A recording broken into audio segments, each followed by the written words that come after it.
કદાચ ને શતાનંદ એટલા માટે ભિક્ષાવૃત્તિ કરતા હોય એવું બને, ઘેરે ઘેરે ભીખ માગે. વૈશાખનો બળબડતો બપોર છે, પગમાં પગરખા નથી પહેર્યા, ઉપર ઓઢવા અંગરખું નથી, એક પોતળી પહેરીને ભિક્ષાન દેહી કરતા કરતા બનારસની નાની નાની સાંકડી શેરીઓમાં ફર્યા કરે છે. ભગવાનથી સહન ન થયું. બ્રાહ્મણોને દુઃખ પડે ને તો ભગવાન બહુ નારાજ થાય, અતિ નારાજ થાય. બ્રાહ્મણોનું દુઃખ જોઈ શક્યા નહીં પ્રભુ, એટલે વૃદ્ધ બ્રાહ્મણ રૂપસ્ત્વમ પ્રવચ્છ દ્વિજમાદરાત. વૃદ્ધ બ્રાહ્મણનું સ્વરૂપ લઈને પ્રભુ પધાર્યા શતાનંદ પાસે અને પૂછ્યું, શા માટે પૃથ્વી ઉપર ફરો છો? શતાનંદ કે પ્રભુ શું કરું, દરિદ્રતા આંટો લઈ લે છે, ગરીબાઈથી બહુ પીડાઉં છું. સવારનું ખાય તો સાંજની ચિંતા, સાંજનું ખાય તો સવારની ચિંતા, ભિક્ષામાં જે મળે એનાથી ગુજરાન ચાલે છે. પણ તમને જોતા એમ લાગે છે કે બહુ વિદ્વાન છો. જો મારી દરિદ્રતા દૂર થાય એવો કોઈ ઉપાય આપ જાણતા હો તો કૃપા કરીને મને કહો. વૃદ્ધ બ્રાહ્મણ સ્વરૂપે આવેલા પ્રભુ શતાનંદને કહે છે કે શતાનંદ, તમે સત્યનારાયણ દેવનું વ્રત કરો. આ વ્રત કરશો ને તો 10 વિધા લક્ષ્મી તમારે ત્યાં નારાયણની સેવા માટે ઉપસ્થિત થઈ જશે. વ્રતનું વિધાન જાણ્યું, ભગવાન અંતર ધ્યાન થયા. શતાનંદ ઘેરે આવ્યા. રાત્રૌ નિદ્રામ ન લબ્ધવાન, આખી રાત નિંદર ના આવી એમને. ચિંતા થઈ, વ્રત તો કરવું છે પણ કઈ છે તો નહીં. સવાશેરનો શીરો કરવો હોય તો સવાશેર રવો તો જોવે ને, સવાશેર ઘી તો જોવે ને, દૂધ તો જોવે ને, ખાંડ તો જોવે ને, એલચી તો જોવે ને, પાકેલા કેળા તો હોવા જોઈએ ને, 4 કેળના પાન તો હોવા જોઈએ ને. પાસે તો કઈ છે નહીં. એ વિચારમાં રાત્રે નિંદર ના આવે, કેવી રીતે કરીશ હું, એ પૂછી શકું એમ નથી. સવારે ઉઠ્યા, સંધ્યા પૂજા કરી, સૂર્યનારાયણને અર્ઘ્ય આપ્યા, હાથમાં જલ લઈ સંકલ્પ કર્યો કે આજે ભિક્ષાવૃત્તિ માટે જઈશ અને ભિક્ષામાં મને જે કાંઈ મળશે એ બીજા કોઈ કારણે ન ખર્ચતા એનાથી ભગવાન શ્રી નારાયણનું યજન કરીશ. સંકલ્પ મૂક્યો.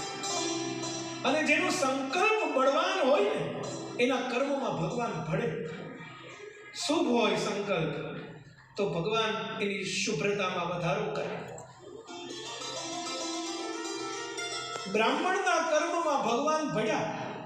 ભિક્ષામાં જેટલું દ્રવ્ય મળતું હતું એના કરતા આજે અનેક ગણું મળ્યું. એકદમ રાજીથી આનંદથી કૂદતા કૂદતા પોતાના ઘેર પાછા આવ્યા. સગા વાલા ઇષ્ટ મિત્રોને આમંત્રિત કર્યા, વિદ્વાન બ્રાહ્મણોને બોલાવ્યા અને વિધિ વિધાન પૂર્વક સત્યનારાયણ દેવના વ્રત કર્યા. અને આ વ્રત કરવાથી જાણે ચમત્કાર થયો હોય એમ થોડા જ વખતમાં દરિદ્રતાથી વિમુક્ત થઈ ગયા. એકવાર આ શતાનંદ પોતાને ઘેરે સત્યનારાયણનું વ્રત કરે છે. લીલું તોરણ બાંધ્યું છે, વિદ્વાન બ્રાહ્મણો ત્યાં મંત્રોચ્ચાર કરી રહ્યા છે. એવામાં એક કઠિયારો ત્યાંથી લાકડાનો ભારો લઈને નીકળ્યો. કેટલાય વખતથી ભૂખ્યો હતો. ભારો ઘરની બારો મૂક્યો, અંદર પ્રવેશ કર્યો. કારણ કે લીલું તોરણ બાંધ્યું તો એને એમ થયું કે અહીંયા કંઈક મને મળશે એવી આશા છે. અંદર જઈને જુએ છે તો બ્રાહ્મણ દેવતા ભગવાનના પૂજન અર્ચન કરી રહ્યા છે. એટલે બેઠો. પૂજા પૂરી થઈ એટલે શતાનંદજીને પૂછ્યું, આ કઠિયારા કે આ શું કરી રહ્યા હતા? શતાનંદ કહે છે કે આ સત્યનારાયણ દેવનું પૂજન છે. જ્યારથી મેં ભગવાનના વ્રત કર્યા છે ત્યારથી અતુલ લક્ષ્મી મને પ્રાપ્ત થઈ છે. મારી દરિદ્રતા નષ્ટ થઈ છે. કેવી મારી સ્થિતિ હતી, ભગવાને ક્યાંથી ક્યાં પહોંચાડી દીધા. કઠિયારો કે મારે ત્યાં પણ બહુ દરિદ્રતા છે. મારા છોકરાઓએ 7 દિવસથી કંઈ ખાધું નથી. તમે કૃપા કરો.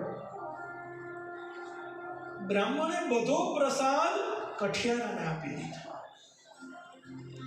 સમગ્ર એક ચમચી પ્રસાદ લીધો, બાકી બધું સવા શેર કઠિયારાને અર્પણ કરી દીધું. આ જઈને તારા દીકરાઓને ખવડાવ, તારા છોકરાઓની ક્ષુધા શાંત કરે. મહારાજ પણ મારી દરિદ્રતાનું શું? શતાનંદજી કહે છે કે આ વ્રત કરજે. વ્રતનો વિધિ જાણી ઘેરે આવ્યો, પ્રસાદ બધાએ લીધો, પણ કઠિયારાને ચિંતા થઈ મારી પાસે કશું છે નહીં. જેવી ચિંતા બ્રાહ્મણની હતી એવી કઠિયારાને થઈ. પણ બ્રાહ્મણની સંકલ્પની વાત યાદ આવી એટલે કઠિયારાએ મનોમન એવો સંકલ્પ કર્યો કે હું લાકડાનો ભારો વેચવા જઈશ અને ભારો જે દાડે વેચાશે એની જે કંઈ કિંમત આવશે એ બધું જ એનાથી ભગવાન શ્રી સત્યનારાયણ દેવના પૂજન અર્ચન કરીશ. સંકલ્પ છૂટ્યો. જે ભારો બજારમાં જતા જાણે લાકડા ચંદનના થઈ પડ્યા હોય એમાંથી સુગંધ આવવા માંડી. જોત જોતામાં ભારો વેચાઈ ગયો. જેની જૂજ કિંમત ઉપજે એના કરતા અનેક ગણી કિંમત પ્રાપ્ત થઈ. સત્યનારાયણ દેવે કૃપા કરી છે એવો હૃદયમાં ભાવ લાવીને દોડ્યો.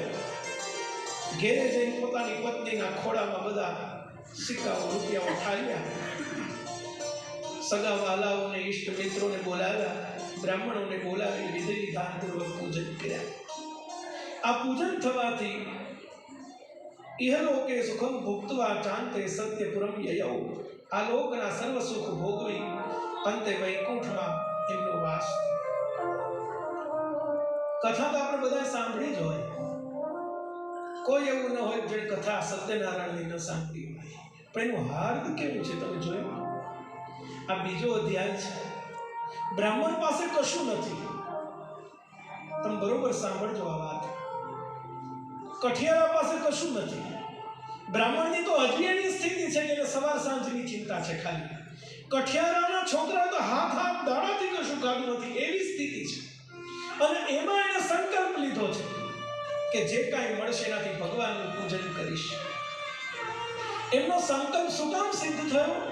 કારણ કે જેવો સંકલ્પ કર્યો તો એવું જ કર્યું.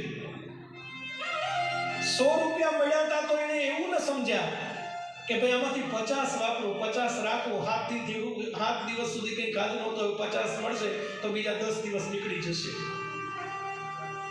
એને એવું ન વિચાર્યું કાલે શું થશે, કાલ માટે 10 5 બચાવું. એને એ વિચાર્યું કે મારો જેવો સંકલ્પ છે એ જ પ્રમાણે કરું તો જેટલું મળ્યું તો એ બધું જ ભગવાન માટે અર્પણ કરી દીધું. એટલે સંકલ્પની સિદ્ધિ થઈ. જો એમાંથી થોડું કંઈ બચાવ્યું હોત કાલ માટે તો આખી સિદ્ધિ ન થાત જેટલી થઈ.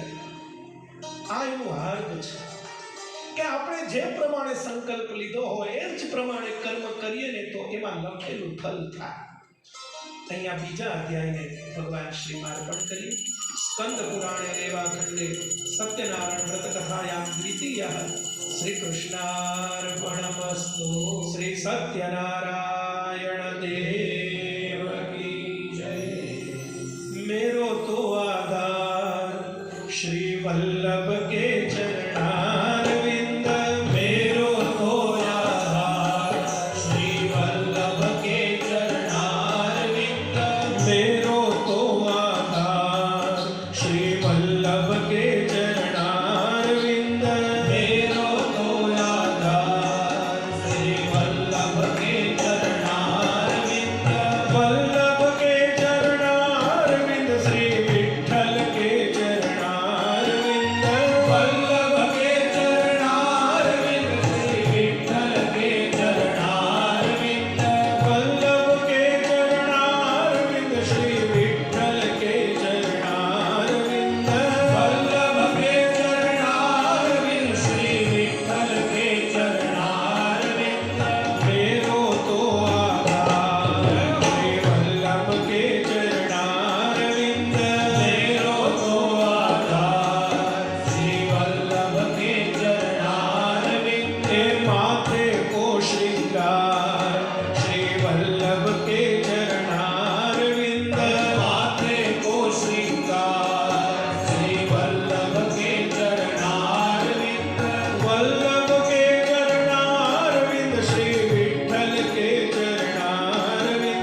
ત્રીજા અધ્યાયમાં ભદ્રશિલા નામની નદી છે.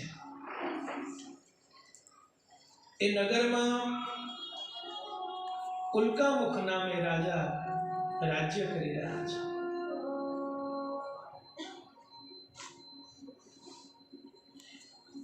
નદીના તીર ઉપર પોતાની રાણી સાથે સત્યનારાયણ દેવનું વ્રત કરી રહ્યા છે. અને આ તો રાજા છે, ખૂબ વૈભવ છે. ઢોલ નગારા ત્રાંસા વાગી રહ્યા છે. હાથી અંબાડીએ ઝૂલી રહ્યા છે. ચારે બાજુ આનંદ ઉત્સવ થઈ રહ્યો છે. અને એમાં સાધુ નામનો એક વણિક વેપાર માટે જવા માટે ત્યાંથી વહાણ લઈ પસાર છે. નદીના તીર ઉપર આવો ભવ્ય અવસર જોયો, એક માંગલ્ય જોયું, ઉત્સવ જોયો એટલે વહાણને લંગર કર્યું. રાજા પાસે પહોંચ્યા. વણિકને પૂછ્યું, કિમિદમ કુરુષે રાજન ભક્તિ યુક્તેન ચેતસા. આટલા ભક્તિથી યુક્ત થઈને રાજા શું કરી રહ્યા છે?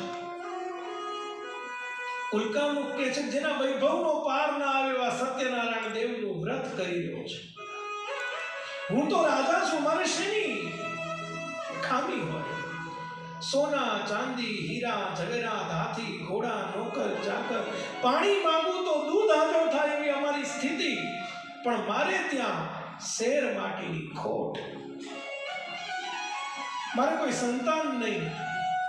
અમારા રાજ પુરોહિતે ભૂદેવશ્રીએ કહ્યું કે મહારાજ, તમારે જો સુસંતતિ જોતી હોય તો સત્યનારાયણ દેવનું વ્રત કરો. વિધિ વિધાન બતાવ્યા અને અમે 1 વર્ષનો નિયમ લીધો. દર પૂનમે અમે સત્યનારાયણ દેવની કથા કરશું. અને વર્ષ દિવસ હજી પૂરું નહોતું થયું ત્યાં દેવના ચક્કર જેવો મારે ત્યાં દીકરો આવ્યો. અમને કથા ફળી એટલે અમે નિયમ કર્યો છે કે દર પૂર્ણિમાને દિવસે હવે સત્યનારાયણ દેવનું વ્રત કરશું. આટલું બોલતા બોલતા રાજાને રોમાંચ થવા આવ્યો. વણિક કહે છે કે મહારાજ, મારે કોઈ સંતતિ નથી. જો આ વ્રત કરવાથી મારે ત્યાં સંતતિ થાય તો હું પણ એ વ્રત કરીશ. વ્રતનો વિધિ જાણ્યો. વેપાર અર્થે સૌ છોડીને ઘેરે પાછા ફર્યા. પોતાની પત્ની લીલાવતીને બધી વાત કરી. બંને માણસોએ ટેક રાખી કે જ્યારે ભગવાન સારો દિવસ દેખાડશે ત્યારે સત્યનારાયણ દેવના પૂજન અર્ચન કરશે. અને ભગવાનની કૃપા થઈ. 10મે માસે વૈ તસ્યાહ કન્યા રત્ન મજાય, તો 10મે મહિને રત્ન જેવી કન્યા થઈ. કલાવતી એવું નામ પાડ્યું. ધીરે ધીરે મોટી થતી ગઈ. વણિકના પત્ની લીલાવતી વણિકને યાદ દેવડાવે છે કે આપણે સત્યનારાયણ દેવનું વ્રત કરવાનું છે. ભગવાને આપણા કોડ પૂરા કર્યા છે, આપણા વાંજિયા મેળા ટાળ્યા છે. પણ વણિકે એવો જવાબ આપ્યો કે થોડી મોટી થાય દીકરી પછી કરશે.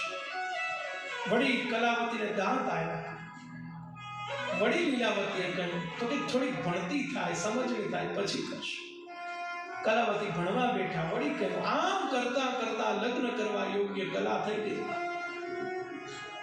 પણ વ્રત થઈ શક્યું. છેવટે ઘડિયા લગ્ન લેવાના. બાજુના ગામથી સુમન નામનો દીકરો આવ્યો.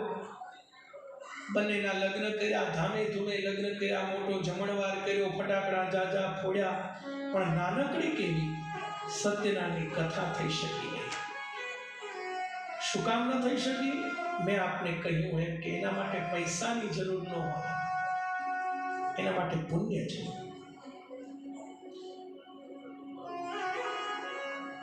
શાસ્ત્રો એમ કહે છે કે ભાગ્યથી જ આ વસ્તુ થાય, એના સિવાય ના થાય. આપણા હમણાં સતાનંદ અને કઠિયારાની વાત જોઈ અને એના પાસે કાંઈ નહોતું, પણ ભગવાન ચમત્કાર કરે ને ભગવાન કૃપા કરે તો ઘડીના 6ઠા ભાગમાં પૈસા આવી જાય, કામે થઈ જાય. પણ અબજો રૂપિયા હોય ને એને ત્યાં સત્યનારાયણની કથા થશે એવું કદાચ ન પણ બને. એના માટે ભાગ્ય જ જોઈએ આપણા વડીલોના આશીર્વાદ જ જોઈએ, આપણા વડીલોના અર્જિત એટલે ભેળા થયેલા પુણ્ય પાકવા જોઈએ, ત્યારે સત્કર્મ આપણે ત્યાં થાય. સત્યની કથા થઈ શકી નહીં. પોતાના જમાઈને લઈ સાથે અને ચંદ્રકેતુના શોભાયમાન શહેરમાં વેપાર માટે વણિક પહોંચ્યા. ત્યાં જઈને વેપાર કરે છે. ભગવાને એને બંધન, દુઃખ, તિરસ્કાર પ્રાપ્ત થાવ આવો શ્રાપ આપ્યો. શ્રાપ આપ્યોનો અર્થ એમ થાય ભગવાન તો કરુણાના અવતાર છે, એ કોઈ શ્રાપ ના આપે. શાસ્ત્રો કહે છે કે એને શ્રાપ ન કહેવાય, એને કહેવાય શું? કઠોર કૃપા કહેવાય. શું કહેવાય? કઠોર કૃપા. કઠોર કૃપા શું કામ કહેવાય? આપણે ખોટે રસ્તે હોય, આપણે નાના બાળક હોય અને નાનો બાળક અંગારાને અડતો હોય તો કોઈ માં એને અડવાની ગમે એટલી જીદ કરે તો મારે કૂટે પણ એને પાછો કાઢે ત્યાંથી, એને અંગારામાં ન અડવાની. શું કામ? મારો દીકરો બળી ન જાય, એના હાથ દાજી ન જાય. એમ ભગવાન આપણે ખોટે રસ્તે હોઈએ ને, આપણા કર્મ ખોટા હોય તો આપણા ઉપર કઠોર કૃપા કરે, આપણને કડક સજા કરે. એ સજાથી આપણે સવડા રસ્તે, મૂળ રસ્તે પાછા આવી જઈએ. એને લોકો શ્રાપ. વણિકની બુદ્ધિમાં ફેર થઈ ગયો તો એને સુધારવાને માટે ભગવાને આવી કઠોર કૃપા કરી.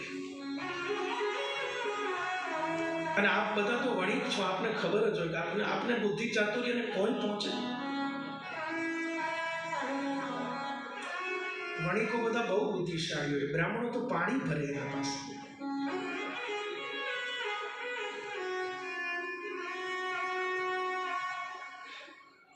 એક વખત લક્ષ્મીજી અને પનોતી બે વણિકની દુકાને પહોંચ્યા. સાંભળજો, તમારું છે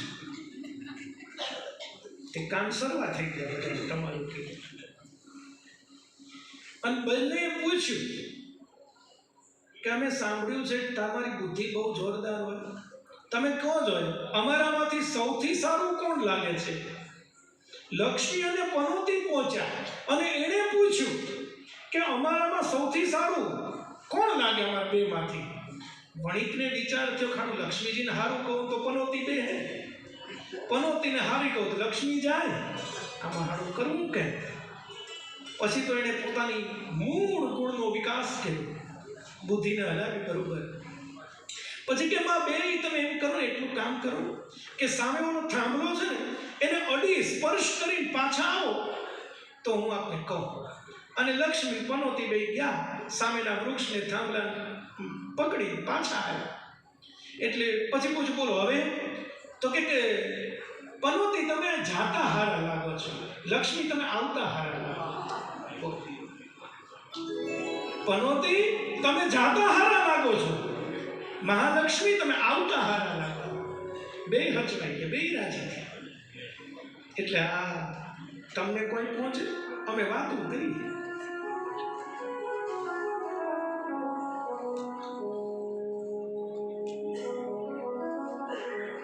તે વણિકને બંધન, દુઃખ, તિરસ્કાર પ્રાપ્ત થાવો શ્રાપ થયો. કઠોર કૃપા ઉતરી ભગવાનની. ચંદ્રકેતુનો ખજાનો તૂટ્યો, ચોર બધું લઈ ગયા, સિપાહીઓ પાછા પડ્યા. એટલે આ બે વણિક જ્યાં સૂતા હતા ત્યાં ધનનો ઢગલો કરી ચોર ત્યાંથી નાસી ગયા.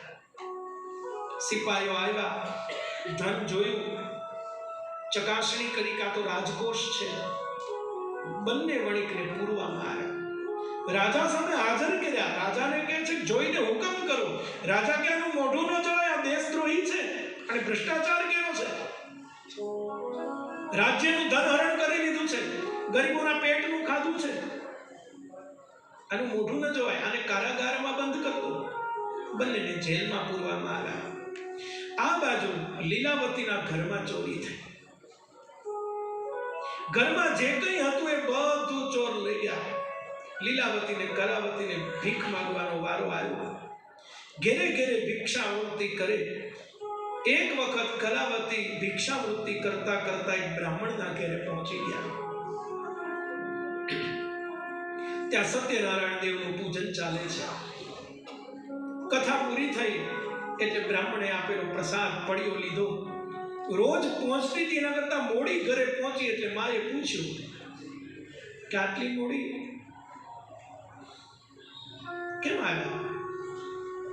અને પડ્યો બતાવ્યો. અને જેવો પડ્યો લીલાવતીએ જોયું એટલે મનમાં ઝબકારું છે કે અમે આ ભૂલી ગયા છીએ. કદાચ એને લીધે તો આમ નહીં હોય. માણસ અવળે રસ્તે હોય ને, ભગવાન એક વખત તો એને તક આપે છે કે સુધરી જાય.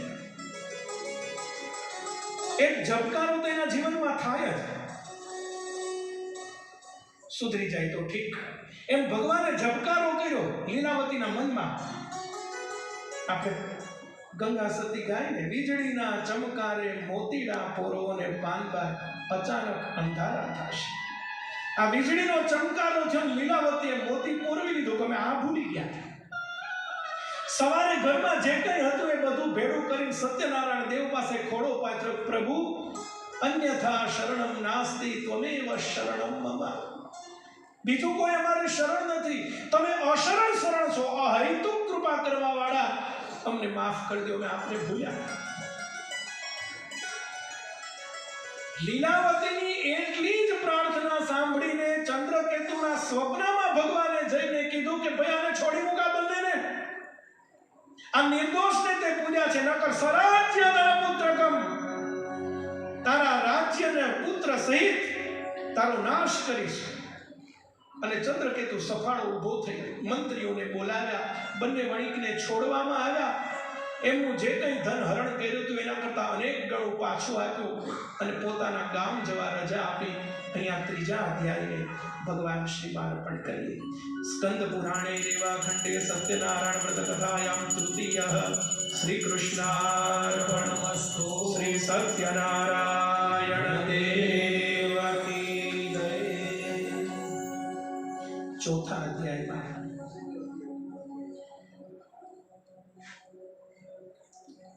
અત્યારે અન્નપૂર્ણામાનું વ્રત ચાલે છે. માગસર સુદ 6 થી શરૂ થયું હોય, 21 દિવસનું આ વ્રત. અન્નપૂર્ણામાના વ્રત જે કરે, દેવીની ઉપાસના કરે. આજે પૂર્ણિમા છે અને પૂર્ણિમાનું તો કેટલું બધું દેવી માટે મહત્વ હોય. અને આપણા કુળદેવીમાં મોઢેશ્વરી છે. શાસ્ત્રો કહે છે કે મોઢેશ્વરી છે પૂર્ણિમાનો ચંદ્ર છે, તેજથી વ્યાપ્ત અને ભક્તોના દુઃખો દૂર કરનારા. જેનું શરણ મળે તો એ જેની કૃપા ઉતરે તો માણસ આ ભવસાગરથી પાર થઈ જાય. એવા માને યાદ કરીને 2 મિનિટ કરીએ કીર્તન, પછી ચોથા અધ્યાયની શરૂઆત.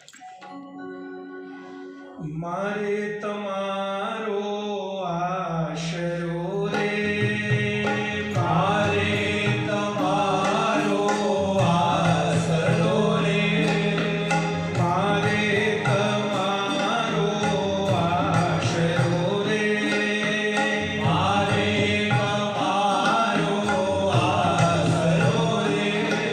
ને ધાવો ધાવો ને મોરી માત ભીડ બંધની, ધાવો ધાવો ને મોરી માત ભીડ બંધની. હે અંબા હે અંબા અભય પદદાયિની રે, અંબા અભય પદદાયિની રે. હે શ્યામા સાંભળજો સાત ભીડ બંધની, શ્યામા સાંભળજો સાત ભીડ બંધની. એક કામ કરશો, 2 મિનિટ જગ્યાએ ઊભા થઈ જશો, થઈ જાઓ. આપ બધા પણ થઈ જાઓ. 2 મિનિટ ઊભા થઈ જાઓ. તાલી પાડો, જરાક ઠેસ લ્યો, માને ગમે એવું કરો.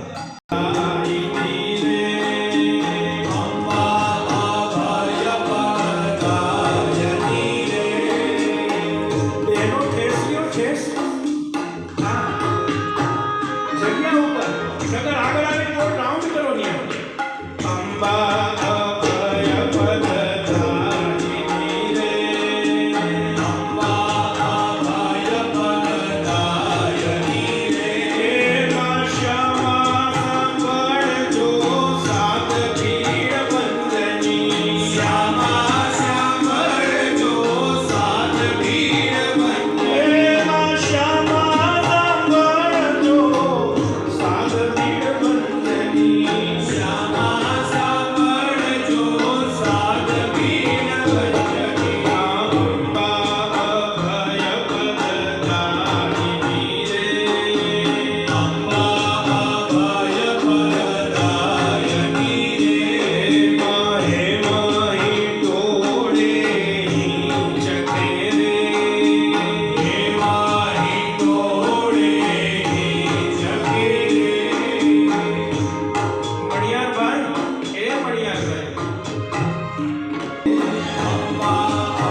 રાજાથી મળેલા ધનમાંથી વણિકે બ્રાહ્મણોને થોડું વેચી આપ્યું.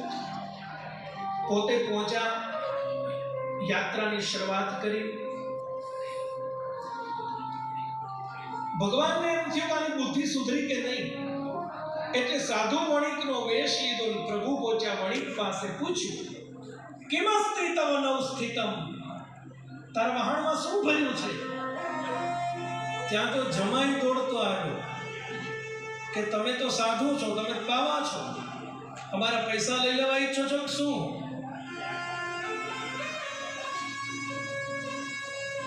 મશ્કરી કરી સાધુની. અને વણિક બોલ્યો, લતા પત્રાદિકં ચૈવ વર્તતે તરણવ મમ, મારા વહાણમાં વેલાન પાંદડા ભર્યા છે. ભગવાને આશીર્વાદ આપ્યા કે આજથી જે બોલી બધું સાચું થાય. તથાસ્તુ. નિષ્ઠુરમ વચનમ સૃષ્ટવા શ્રુત્વા સત્યમ ભવતુ તે વચઃ. આશીર્વાદ આપીને ભગવાન અંતર ધ્યાન થયા. આ બાજુ વણિકે નિત્ય કર્મ પૂરું કર્યું. વહાણ પાસે જઈને જુએ તો જે વહાણમાં સોના ચાંદી હીરા મોતી ભર્યા હતા એના બદલે આંકડો ખાકડો ખેર ખીજડો ગેડો ઉમડો નવગ્રહના નવ સમિત જોયા. હાથ ચક્કર ખાઈને નીચે પડ્યો જાણ. જમાઈ દોડતો આવ્યો, પાણી લેતો આવ્યો, મોઢા ઉપર છાંટે, ડેડી ઉઠો, ડેડી ઉઠ. આ ડેડો ઉઠે, પથરા થઈ ગયા બધા. માંડ સુધીમાં આવ્યા.